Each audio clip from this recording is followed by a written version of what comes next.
జమ్మూ కాశ్మీర్ పుల్వామా ఘటన ప్రపంచం అంతా కూడాను భారతదేశం వైపు చూసేలా చేసింది. అక్కడ ఉగ్రవాదులు పర్యాటకులపై దాష్టికంగా కాల్పులు జరిపినటువంటి ఘటన ప్రతి ఒక్కరిని కూడాను కలచింది. మరోవైపు చూస్తే కనుక యుద్ధ మేఘాలు దాయాది దేశం నుండి ఎదుర్కొంటున్నట్టు ఈ టైంలో అడ్డగోలుగా విభజించబడిన ఆంధ్రప్రదేశ్ అభివృద్ధికి మాత్రం ఈరోజు అమరావతి పునర్నిర్మాణం పనుల కోసం ఆంధ్రప్రదేశ్కి వచ్చి 2 గంటల పాటు ఆంధ్రప్రదేశ్లో ఉండి చాలా అభివృద్ధి కార్యక్రమాలను ప్రారంభించారు ప్రధానమంత్రి మోడీ. ఆంధ్రప్రదేశ్ అభివృద్ధిలో ఆయన పర్యటన ఏ మేరకు దోహదపడుతుంది, ఇటువంటి ప్యానిక్ సిచ్యువేషన్లో కూడా ఆయన ఆంధ్రప్రదేశ్ అమరావతి పనులు పునఃప్రారంభానికి రావడానికి ఆంధ్రప్రదేశ్ ముఖ చిత్రం మారే అవకాశం ఉందా అన్న విషయంపై మనతో మాట్లాడడానికి బీజేపీ సీనియర్ నాయకులు పూడి తిరుపతిరావు మనతో ఉన్నారు. చూస్తే కనుక దాయాద్ దేశంతో యుద్ధానికి సిద్ధమవుతున్నట్టు మేఘాలు అలుముకుని ఈ టైంలో ఒక దేశ ప్రధాని ఆంధ్రప్రదేశ్కి వచ్చి అమరావతి పునర్నిర్మాణ పనులు ప్రారంభించడం ఏ విధంగా తీసుకోవచ్చు ఈ పరిణామాన్ని? ఒకటి, ఆంధ్రప్రదేశ్ రాష్ట్ర విభజన సందర్భం నుండి కూడా ఆ రోజు ప్రతిపక్షంలో ఉన్నటువంటి భారతీయ జనతా పార్టీ పార్లమెంట్లో చేసినటువంటి పోరాటం అనవచ్చు, వెంకయ్యనాయుడు గారు తీసుకొచ్చినటువంటి కొన్ని బెనిఫిట్స్ అనవచ్చు. ఆ రోజు నుండి తీసుకుంటే విభజన అనంతరం ఆంధ్రప్రదేశ్కి సంబంధించి భారతీయ జనతా పార్టీ ఒక ఖచ్చితమైనటువంటి ఆలోచనతో ఉన్న పార్టీ భారతీయ జనతా పార్టీ. అదేవిధంగా 14 ఎన్నికల్లో కలిసి పోటీ చేసాం. పోటీ చేసిన తర్వాత అధికారంలోకి వచ్చిన తర్వాత దాదాపు 4 సంవత్సరాల పాటు అమరావతి నిర్ణయం తీసుకున్న దగ్గర నుండి అమరావతికి సంబంధించినటువంటి పలు అంశాల్లో ఆ రోజు కూడా ప్రధానమంత్రి నరేంద్ర మోడీ గారే శంకుస్థాపన చేసి ముందుకు తీసుకెళ్ళినటువంటి సందర్భం. తర్వాత వచ్చినటువంటి వైకాపా ప్రభుత్వం ఏదైతే ఉందో అమరావతిని పక్కన పెట్టి 3 రాజధానులు అనుకొని ముందుకెళ్ళటం, అందులో కూడా తగిన పురోభివృద్ధి సాధించలేకపోవటం, మళ్ళీ కూటమి విజయం తర్వాత ఆంధ్రప్రదేశ్ రాష్ట్రానికి మంచి రోజులు వచ్చాయని చెప్పొచ్చు. చూస్తే వైసీపీ ప్రస్తావన మీరే తెచ్చారు కాబట్టి 5 ఏళ్లలో 3 రాజధానుల ప్రక్రియ అంశాన్ని తెరపైకి తెచ్చినప్పుడు కేంద్రం అమరావతికి ఒక ప్రధానమంత్రి హోదాలో వచ్చి ఆయన శంకుస్థాపన చేసినటువంటి ఆ రాజధాని కాదని 3 ప్రాంతాల్లో 3 రాజధానులు అన్నటువంటి ప్రతిపాదన ఎందుకు కేంద్రం ఖండించలేక? దీనికి 2 కారణాలు ఉన్నాయి. ఒకటి, ఏదైతే అమరావతి రాజధానిని ప్రతిపాదించినటువంటి ప్రభుత్వము పరాజయం పాలయ్యి కొత్త ప్రభుత్వం వచ్చినటువంటి నేపథ్యంలో ప్రజల తాలూకా ఆలోచనలకు అనుగుణంగా ఏ ప్రభుత్వం అయినా ముందుకెళ్లాల్సినటువంటి పరిస్థితి ఉంటుంది. సో ప్రజల అభీష్టము అమరావతి కాదేమో అన్నటువంటి ఆలోచన కూడా పార్టీకి ఉంటుంది.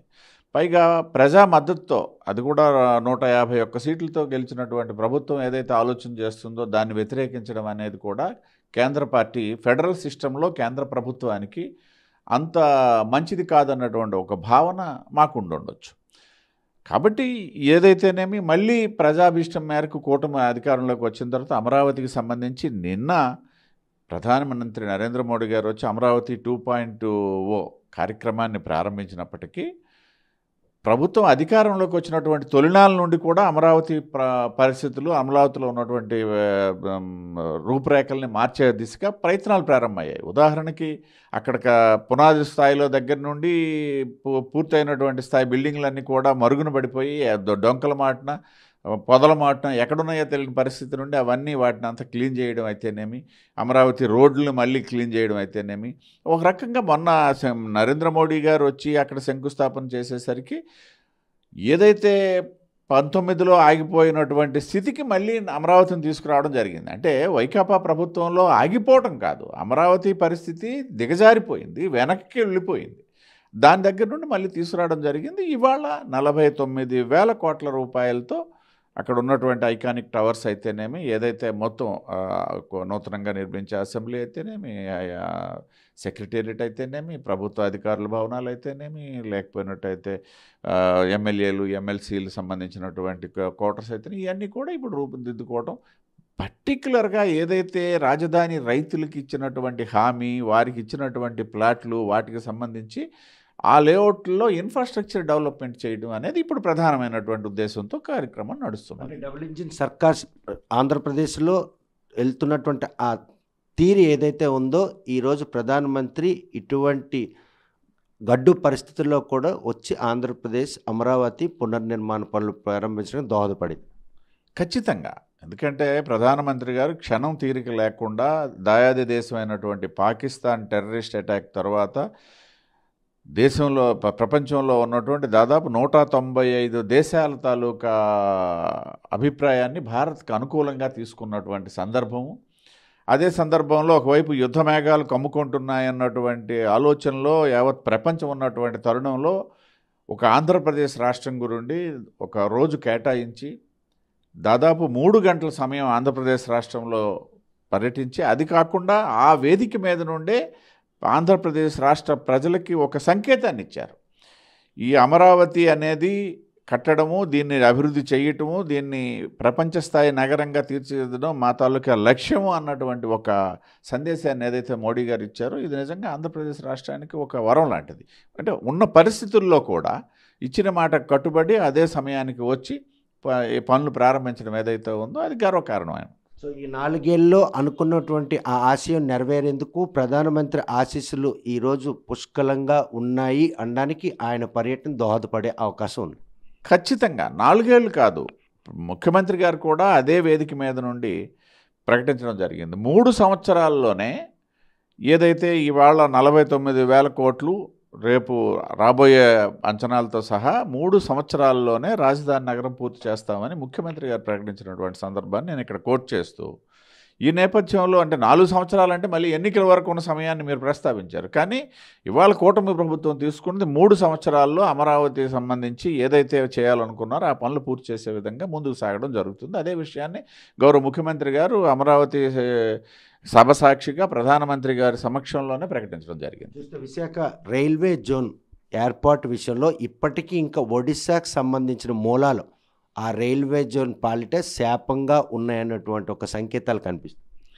అంటే సాధారణంగా రైల్వేలు అనే కాదు, ఏదైనా ఒక దీనికి సంబంధించి విభజన జరిగేటప్పుడు రాష్ట్ర విభజన దగ్గర నుండి ఇవాళ రాష్ట్ర విభజన అయ్యింది, చాలా సమస్యలు 10 సంవత్సరాల్లోగే పరిష్కరించుకోవాలి అని చెప్పేసి విభజన చట్టంలో పేర్కొనడం జరిగింది. కానీ ఇవాళ 12వ సంవత్సరం వస్తున్నప్పటికి కూడా విభజన చట్టంలో అంశాలు పరిష్కరించబడలేదు. అది ఆంధ్రప్రదేశ్ తెలంగాణకు సంబంధించిందే కాదు, పూర్వం ఎప్పుడో వాజ్పేయి గారి సమయంలో విడిపోయినటువంటి ఛత్తీస్గఢ్, లేకపోయినటువంటి జార్ఖండ్, ఉత్తరాఖండ్ రాష్ట్రాలకు సంబంధించినటువంటి కొన్ని చిన్న చిన్న సమస్యల పరిష్కారానికి కూడా ఇవాళకి ఇంకా కొంత అంటే డెమోక్రటిక్ కంట్రీ, 2 రాష్ట్రాలు ఇదే కంట్రీలో ఉన్నటువంటివి, 2 రాష్ట్రాల ప్రజలు ఇండియన్సే. కాబట్టి ఆ దిశగా కొంత సంయమనంతో కొంత కాలయాపన కూడా జరుగుతుంది, జరగదని కాదు. కాబట్టి ఇది పెద్ద సమస్య అయితే కాదు. ఏదైతే 10 సంవత్సరాలు గడువు అన్నారో మళ్ళీ ఆ గడువును పొడిగించి ఇవాళ అన్ని కార్యక్రమాలు ముందుకెళ్తున్నటువంటి ఒక సందర్భం ఉంది. అదేవిధంగా ఇది కొనసాగుతాయి. ప్రత్యేక హోదా విషయంలో మాట తప్పినటువంటి కేంద్ర ప్రభుత్వం నరేంద్ర మోడీ సర్కారు ఈరోజు స్పెషల్ ప్యాకేజ్ రూపంలో ఆంధ్రప్రదేశ్ను ఆదుకోవడానికి ఈ విధంగా ముందుకెళ్తుంది కూటమి ప్రభుత్వం. ఖచ్చితంగా ఇవాళ కాదు, 2015-16లో ప్రకటించినటువంటి అంటే ప్రత్యేక హోదా అనేది ఈ దేశంలో ముగిసినటువంటి అంశమాన్ని ప్రకటించడం జరిగింది ఎన్డీఏ ప్రభుత్వం నాడు. ఆనాటి నుండి కేంద్ర ప్రభుత్వం ఒకటే దృక్పథంతో ఉంది. ఆ రోజు చంద్రబాబు నాయుడు గారు ఆమోదించినటువంటి స్పెషల్ ప్యాకేజీ విషయం ఇవాళ ఆ దాంట్లో భాగంగానే ఇవాళ అమరావతికి ఇచ్చినటువంటి ఏవైతే వరల్డ్ బ్యాంక్ నిధులు అవ్వచ్చు, లేకపోయినట్టయితే ఏషియన్ డెవలప్మెంట్ బ్యాంక్ నిధులు అవ్వచ్చు, ఇవన్నీ కూడా కేంద్ర ప్రభుత్వం గ్యారంటీగా ఉండి ఆంధ్రప్రదేశ్ రాష్ట్రం చేస్తున్నటువంటి అప్పుల్లో కూడా వాటిని కలపకుండా ప్రత్యేకమైనటువంటి ఖాతా ద్వారా ఇస్తున్నటువంటివి. సో ఈ వెసులుబాటు అన్నది ఆ రోజు నుండి అమల్లో ఉన్నటువంటి, మధ్యలో వచ్చిన ప్రభుత్వం స్పెషల్ ప్యాకేజీని వినియోగించుకోలేకపోయింది. ఇవాళ స్పెషల్ ప్యాకేజీ దానికి అవసరమైనటువంటి నిధులు సమకూర్చడానికి కేంద్ర ప్రభుత్వం సిద్ధంగా ఉంది, రాష్ట్ర ప్రభుత్వం సిద్ధంగా ఉంది. ఖచ్చితంగా స్పెషల్ ప్యాకేజీ ఆధారంగా రాష్ట్రం అభివృద్ధి దిశగా వెళ్ళడంలో ఎటువంటి సందేహం లేదు. ఆర్థిక ఇబ్బందులతో అల్లాడుతున్న ఆంధ్రప్రదేశ్లో ఈరోజు అప్పు చేసి పప్పుకూడు వండే పరిణామాలు రాజధాని నిర్మాణానికి కావచ్చు, పోలవరం కావచ్చు, లేకపోతే విశాఖ స్టీల్ ప్లాంట్కి కేటాయించినటువంటి నిధులు ఉన్నాయని ఒక ఆరోపణలు ఉన్నాయి. అందులో ఏమాత్రం ఖచ్చితంగా అది ఆరోపణలు కాదు, వాస్తవాలు. ఎందుకనేసి అంటే కోవిడ్ అనంతర పరిస్థితి తీసుకున్నట్టయితే యావత్ ప్రపంచం కూడా ఏ దేశం తాలూకు అప్పులు తీసుకున్నా సరే కోవిడ్ అనంతరం డబుల్ ద ఫిగర్ అయినటువంటి సందర్భం అది దేశంలోనూ సంభవించింది, రాష్ట్రంలోనూ సంభవించింది. ఆంధ్రప్రదేశ్కి ఇది ఒక విషయం పరిణామం. ఎందుకంటే అసలే 5 ఏళ్ళుగా అభివృద్ధి అనేది నోచుకోకపోవడంతో ఈరోజు ఆంధ్రప్రదేశ్ మళ్ళీ ఒక 30 ఏళ్ళు వెనక్కి వెళ్ళిపోయిన పరిణామాల నేపథ్యంలో రాజధాని లేని ఆంధ్రప్రదేశ్ని రాజధాని నిర్మాణంతో పాటు పలు అంటే 14-19లో ప్రారంభించిన పనులు పూర్తి చేయడానికి కూడా చాలా ఎక్కువ మొత్తంలో అప్పులు తెచ్చుకునే పరిస్థితి. ఖచ్చితంగా దాని ప్రభావం ఉంటుంది. అయితే కేంద్ర ప్రభుత్వం ఇతోధికంగా ఆదుకుంటుంది కాబట్టి ఆ పరిస్థితుల నుండి ఆంధ్రప్రదేశ్ రాష్ట్రం బయటపడుతుంది. దాన్నే కదా మనం స్పెషల్ ప్యాకేజీ రూపేణా ఏ రకంగా మనం రాబట్టుకోవాలి ఏంటనే దిశగా ఇవాళ ప్రభుత్వం అయితేనేమి, ఇటు రాష్ట్ర ప్రభుత్వం అటు కేంద్ర ప్రభుత్వం చేస్తున్నటువంటి విషయం మనకు తెలిసినటువంటిది. ఒకటి, అప్పులకు సంబంధించి కూడా అప్పులు పెరిగినా సరే ఇవాళ దేశం తాలూకా ఆర్థిక పరిస్థితి దృష్ట్యా 3వ స్థానానికి జీడిపిలో ప్రపంచంలోనే 3వ స్థానానికి వచ్చినటువంటి భారతదేశంలో అంతర్భాగమైనటువంటి ఆంధ్రప్రదేశ్ ఇవాళ పెరిగిన అప్పులు చూసి భయపడాల్సినటువంటి పరిస్థితి లేదు. ఎందుకనేసి అంటే ఇవాళ అప్పు వస్తుంది అనేసి అంటే నీకున్న జీడిపి ఆధారంగా వస్తుంది తప్పిస్తే నీకు జీడిపి లేకపోయినట్టయితే అక్కడ నీకు అప్పు వచ్చే పరిస్థితి కూడా ఉండదు. ఏ వరల్డ్ బ్యాంకు ఇవ్వదు, ఏషియన్ డెవలప్మెంట్ బ్యాంకు ఇవ్వదు, ఎటువంటి IMF కూడా ఇవ్వదు. కాబట్టి ఒకవైపు అప్పులు పెరిగినప్పటికి కూడా దేశంలోనూ రాష్ట్రంలోనూ పెరిగినటువంటి ఆర్థిక పరిస్థితి నేపథ్యంలో ఆంధ్రప్రదేశ్ రాష్ట్రంలో కూడా ప్రత్యేకించి ఈ 3-4 సంవత్సరాల్లో జరిగే అభివృద్ధి ఆధారంగా ఇవేవి కూడా పెద్ద ఇబ్బందిగా రానటువంటి పరిస్థితి. బడ్జెట్ కూడా ఆటోమేటికల్గా పెరుగుతుంది. ఒకవైపు GST ఆదాయాలు కూడా పెరుగుతున్నటువంటి సందర్భం. ఎక్కడో 50-60 వేల కోట్ల దగ్గర స్టార్ట్ అయినటువంటిది ఇవాళ 2 లక్షల కోట్లకు చేరుకున్నటువంటి సందర్భం ఒక నెలలోనే. కాబట్టి వీటన్నిటి నేపథ్యంలో అప్పులు భారము అనే అంశాన్ని అతి సునాయాసంగా అధిగమించే పరిస్థితి ఇటు రాష్ట్రానికైతేనేమో అటు కేంద్రానికైతేనేమో ఉంది. చూస్తే కనుక ఏదైతే సరిహద్దుల్లో ఉగ్రవాదులు దాష్టికంలో 26 మంది పర్యాటకులను ఓచుకోతకొచ్చినటువంటి ఘటనతో దాయాది దేశంతో ఈరోజు యుద్ధానికి సిద్ధమవుతున్నటువంటి ఈ తరుణంలో హేతుబద్ధంగా విభజించబడినటువంటి ఆంధ్రప్రదేశ్ అభివృద్ధికి మాత్రం నేనున్నాను అని హామీ ఇచ్చేందుకు ఈ పర్యటన ఎంతగానో దోహదపడుతుంది. ప్రస్తుతం చేస్తున్నటువంటి ఈ సహాయం అప్పుల రూపేనే వస్తున్నా కూడాను జీడిపి శాతం పెరగడంతో మాత్రం ఈరోజు ఆ అప్పులను సునాయాసంగా తీర్చుకునే అవకాశం ఉన్నటువంటి ఒక ఆంధ్రప్రదేశ్ ఆవిర్భవించే పరిణామాలు మాత్రం సుస్పష్టంగా కనిపిస్తున్నాయి.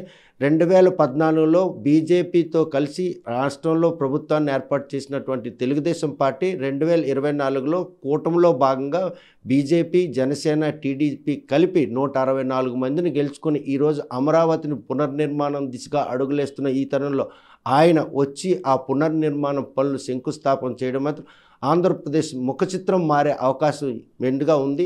ఆయన పర్యటన మాత్రం ఇటువంటి ప్యానిక్ సిచ్యువేషన్లో రావడం ఆంధ్రప్రదేశ్కి మాత్రం మంచి రోజులు వచ్చాయనే సంకేతాలు మాత్రం కనుచూపు మేరలో కనిపిస్తున్నాయని పూర్తి తిరుపతిలో స్పష్టం చేస్తున్నాం. ఇచ్చినట్టు హామీ ప్రకారంగా 3 ఏళ్ళలో రాజధాని నిర్మాణాన్ని పూర్తి చేసేందుకు ముఖ్యమంత్రి కూడాను మాట ఇవ్వడం ఆంధ్రప్రదేశ్కి మాత్రం ఈరోజు దేశంలోనే ఒక అగ్రగామి రాజధాని నిర్మాణానికి మాత్రం అడుగులు వేస్తుందనడంలో ఎటువంటి అతిశయోక్తి లేదు. వీడియో జర్నలిస్ట్ రామకృష్ణతో సత్యం, RTV శ్రీకాకుళం. మరిన్ని వీడియోస్ కోసం ఛానల్ ని సబ్స్క్రైబ్ చేయండి. లేటెస్ట్ అప్డేట్స్ కోసం వాట్సాప్ ఛానల్ ని ఫాలో అవ్వండి. ఆ లింక్ డిస్క్రిప్షన్ లో ఉంది.